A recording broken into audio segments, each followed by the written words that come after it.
What is good, people? Right now, as you can see, we have Mr. Gabriel Sey here with me. What's going on, my peoples? My peoples? My peoples? What we are going to talk about is the stupidest things that we have done when we first started the gym, because it's coming up to January, it's going to be a lot of new lifters, and we want to make sure you're not doing the dumb stuff that we did. So stay tuned for the video. You know, like everyone like raves about the post-workout meal. Yeah. So we're like, right, we thought that the 30-minute window was the realest thing. We would run to the student union shop. Facts. This isn't my dumbest, but because you've said that, it ties onto my one so well. I didn't even think of it until you just said it. This is gonna sound hella stupid now, but basically, when I was about a year into lifting, my post-workout meal would be bird's eye chicken breast. I'd have 2 of those in between white bread, and I put bare barbecue sauce on it. And the worst thing of it is that when I used to literally look at it and go, protein, and no, and no one else in the room. It's just me. I'd literally be like, and I feel like so chuffed inside because I didn't research, but I kind of knew that you had to have protein, right? And I used to literally look at it and go, and like really think that I was making crazy gains. Do you know I was what? gaining I find weight. that so funny. Yeah. Because that was me with the tuna salad. But at least it was tuna. You know, the ones where you sit there and you just finish the gym, so you pump yourself up, and I'll be like, I eat like this. As for my dummy one, this is my top one, and it's when I was about maybe 2 years into lifting. I used to train at Pure Gym in the city centre. Every single time I used to train, there was this girl that trained with her dad. She was like my gym crush, right? So like, I kind of, once she was with her dad, so I couldn't have actually like approached her properly. I always trying to train near him because you're like a little immature kid. But one day, I blamed Chris Jones for this. Like, Chris Jones sometimes used to do like unorthodox training stuff. So to set the scene, it was the cable row machine, but used as triceps. So like, you'd lie on your back on the cable row machine. That's a good one though, actually. It is, if you do it correctly. Me, like an idiot, I put the amount of weight in that I can normally do standing. So obviously, when you're standing, you have your feet planted so you can move it. I didn't put 2 and 2 together, and as soon as I sat down, it flew me right back to the machine like a movie. Like literally, imagine me here. Got flung like a rag doll. It literally like a movie. You ever seen like in the movie where the person with the parrots just kind of does that? Imagine Magneto was behind the weight machine and just kind of went, TJ, come, and yanked me. And because it's a clanky machine, noises were everywhere. Everyone's looking. She's looking. Her dad's looking. The whole area. And every time I think about it, I just picture her face when I got up. Because like, imagine I'm seeing her from this direction, so I'm seeing her. I'm seeing her upside down, looking at me. She looked so worried. She didn't even say, "Are you okay?" Because she knew that I was so embarrassed that saying "Are you okay?" would have not helped the situation. But yeah, that's my most embarrassing story ever. It's a long story to tell, but yeah, it's. If you want to put smarts to this, what I should have done was paid attention, researched. I could have really injured myself if you want to put smartness to it. I should have realistically, whenever you're doing a new exercise that you're not comfortable with, always put on a lower weight and then test it out before, you know what I mean? Yeah. It's a funny story, but it could have been a lot worse, so. so yeah, just be safe. That'd be brilliant. Yeah. Bringing it back to Gabe, come on, top my dumbness if you can. I'm not sure if I can. He's actually crying. He's got tears. I'm not sure if I can. Actually, this one wasn't me. This was my friend. This literally it wasn't me. But I've done something similar to this. So I'm gonna tell this one. I'm gonna tell my one. Cool. All right, so we're in Fitness First, Cribs Causeway, Bristol. It's me, JK, Nosa, and Brufo, and then we were doing pull-ups. Yeah. Me and JK were cool with pull-ups. Nosa wasn't great at pull-ups. Nosa's on. The girls are in there, like they were kind of like watching us and stuff, and then he was like, "Oh, give me a spot," so I'm holding his legs. Why does this guy pass gas, bro?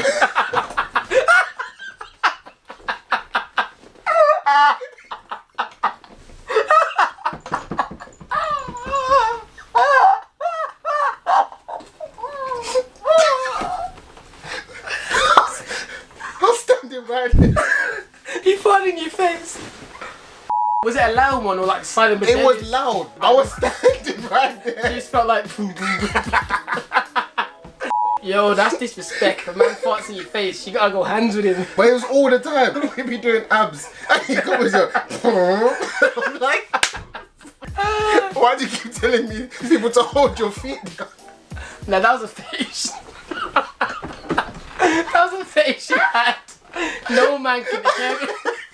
Once is an accident, twice is 3 times plus. Man's got a fetish.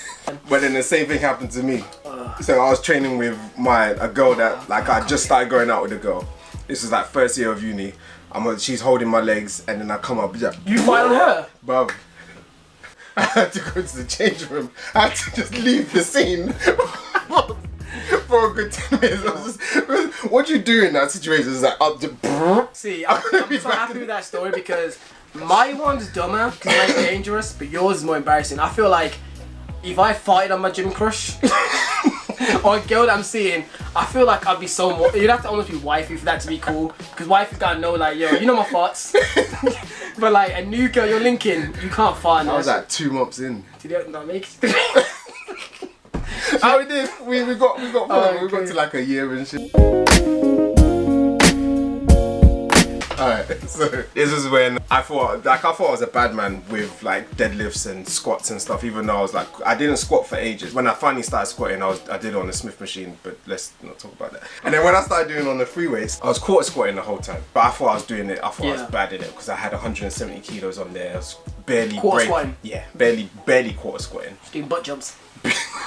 Butt squeezes. And then I was like, yeah, took all the plates off. One side. The whole thing, I've never been so it caught my finger. Half my finger was off, like it was just bleeding everywhere. What did you do when it happened? You just trying to like nothing happened, like it never hurt. That's what I've done. Oh yeah. Because my hand's bleeding, and I'm just like, trying to pick up the place with this busted finger, and it's paining me bad. I basically did that, and the weight dropped on my foot, but it made such a noise that everyone looked. But because everyone looked, you don't know how bad it hurt. I summoned like the strength of the Rock. And somehow I managed to compose myself, and literally I just kind of picked it off my foot, put it like where it needed to be, and I went straight to the changing rooms, and I damn near screamed. Anyone else would have just screamed, but I thought, nah man, I'm in a weight gym, you can't be doing them things there, yeah, in a proper gym.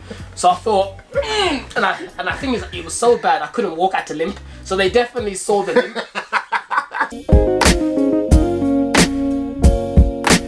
Now I've got a scenario which was actually my cousin.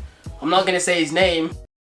Basically, he used to train me every so often when we first started, so we were both semi-new in this stage. I'm maybe a year ahead of him. But when he first started to come with me, he said he used to bench a certain amount. And I'm like, okay, then I went, when people say that, I know the kind of guys. We go on the weight bench, I put 10 kg lower than what he said he benched. I think he said he benched 70 at the time, because we're fairly new. So I put 60 on, guts down, drops it to his chest. He cannot move it, like his arms flailing and everything. And at this point, I'm like, yo, just lie to me. He goes, nah, every time in the gym, I could see the sincerity in his eyes. He neglected to tell me it was the Smith machine. Oh. So because of the Smith machine, because it's like stabilised, you haven't really got to focus on keeping it balanced, you just push. He can lift that 70 kg for like, I think he said 5 reps, but he couldn't lift 1 rep of normal real 60 kg because he's not used to it. Especially because the Smith machine, the bar is virtually nothing. It's just, you know what I mean? So he didn't tell me that fact. If he did, I would have known, like, yo bro, let's dial it back. But that's actually probably an actual one smart tip you've actually said. Like, be wary of different machines. If you're lifting something crazy on like a machine, it's a lot different to free weights. Which is why free weights technically are more beneficial for you, because you have more like stabilization, muscles being built, and you know what I mean. So that was definitely, I wouldn't say it was funny, but it was definitely silly. It was definitely a mistake that people shouldn't do. Alright, so if we bring it back to like more informative stuff. It's doing pure banter. Alright, the worst mistake I made was benching. I'd bench like this the whole time, and because you can still lift heavy, it doesn't mean you're doing it right. And I think people get it twisted, thinking that because I'm lifting heavy or because I'm progressing in weight, I must be doing it right. Make sure your form's right, you're executing the lift properly. And sometimes that may not just be the case of you're not injuring yourself, but are you actually working the correct muscle? Because you could say that, for example, you're doing that, but you don't feel pain, but you're not working the chest. You know what I mean? Sometimes you need to just let your ego take a hit. The day that I switched it up and I was like, okay, so let me make sure everything's retracted, shoulder blades down, and I'm bringing my elbows in at an angle. But I've had to take 30 kilos. But it has to happen if you want to actually progress in what you actually want to do. Once you're confident in what you're doing and you're not worried about people watching you, then you can do that. Because some people are like, nah, I can't do that. Because then that dude over there who started gym at the same time I did is going to think I'm weak because they lift heavier than me. It's you got to literally think, F the world. And I've PG'd that up because we got a family man here. I normally would have swore, but I PG though. F the world and just focus on yourself. And that is one of the things that mainly young people really get focused on. Like, they're worried about their friend getting stronger than them quicker. Like, everyone's different. Just because you join the same time as Billy, and Billy seems to be making more progress than you, it's Billy, not Billy. It's Billy's prerogative. Billy may be eating more than you. Billy may just naturally be stronger than you. I've mentioned that on my channel before, but it's basically about supplements, and you're gonna laugh at me as well. Basically, this one's important, especially for newbies. Believing supplements are basically just God's gift. So basically, when we first started lifting, maybe 8 months in, me and my boy, we went to Holland and Barrett's to go to buy some sort of supplement. We went there, not knowing what we wanted, not knowing what we needed. We just knew we wanted to buy something. So we walked in the store, no prior research really. We went to the mass building section. We picked up 2 items. One was grape, one was chocolate. We decided what we wanted based on the flavour.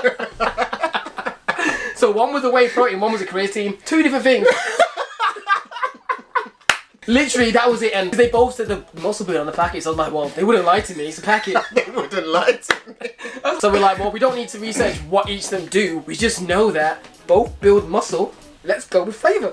So we went with this big tub of grape creatine, which we went home, had it. This was way back before supplements were getting more known, so the mixability was terrible. Yeah. We tried to choke it down. I vomited. He managed to get it down, and in the end, that stayed in my mum's like cupboard in the bottom corner for like 2 years until we eventually found it and just threw it away. That's why you get all the people, still to this day, that come up and they'll be like, you do that protein shake thing? Because I've been thinking about that, but I'm not sure, like, I want to stay natural. And moral of the story is, you need to research supplements if you're going to have any. You know what I mean? Because us going in the store and literally choosing it based on the flavour is ridiculous. Like, if someone was to tell me that exact same scenario to me, in my head I would think, idiot! Like, the word grape was like really sparkly, so it made me think like grape drink. Like... Anyways, people, I hope to God you've enjoyed this video. Peace out, people. Stay getting gains.